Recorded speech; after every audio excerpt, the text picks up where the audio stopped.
3 years just for this one song, Dola Re Dola. ভারতীয় অভিনেত্রী সাই পল্লবীকে নিয়ে সামাজিক যোগাযোগ মাধ্যমে নতুন করে আলোচনা শুরু হয়েছে। বহুল প্রতীক্ষিত চলচ্চিত্র রামায়ণে সীতার চরিত্রে তার অভিনয় নিয়ে দর্শকদের মধ্যে দেখা দিয়েছে মিশ্র প্রতিক্রিয়া।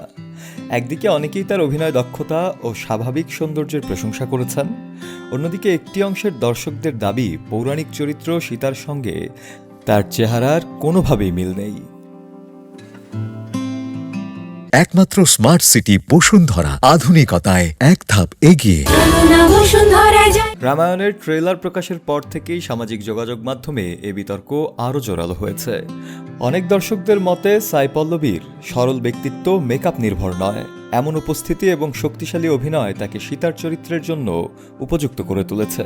তবে সমালোচকদের একটি অংশ বলছে, হিন্দু ধর্মগ্রন্থে সীতার যে সৌন্দর্যের বর্ণনা দেয়া হয়েছে তার সঙ্গে সাই পল্লবীর চেহারা পুরোপুরি সামঞ্জস্যপূর্ণ নয়।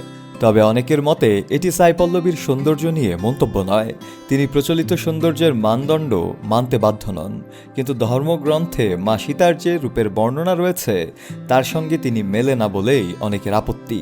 অন্যদিকে বহু দর্শক পাল্টা যুক্তি দিয়ে বলছেন, একটি চরিত্র ফুটিয়ে তুলতে বাহ্যিক সৌন্দর্যের চেয়ে অভিনয় দক্ষতাই বেশি গুরুত্বপূর্ণ। তবে এই বিতর্কের মধ্যে আবারও আলোচনায় এসেছে সাই পল্লবীর দ্য হিন্দুকে দেয়া একটি পুরনো সাক্ষাৎকার। সেখানে তিনি ব্রণ, গায়ের রং, সৌন্দর্যের প্রচলিত ধারণা এবং নিজের আত্মবিশ্বাস ফিরে পাওয়ার অভিজ্ঞতা তুলে ধরেছিলেন। অভিনেত্রী জানিয়েছিলেন, চলচ্চিত্রে আসার আগে তিনি দীর্ঘদিন ব্রণ ও রোসেসিয়া সমস্যায় ভুগছিলেন। নিজের চেহারা নিয়ে এতটাই অস্বস্তিতে থাকতেন যে বাড়ির বাইরে যেতে পর্যন্ত চাইতেন না।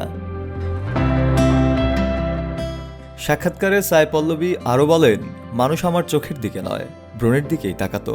তার এই ব্যক্তিগত অভিজ্ঞতার কথাই এখন নতুন করে সামাজিক যোগাযোগ মাধ্যমে আলোচনা এসেছে।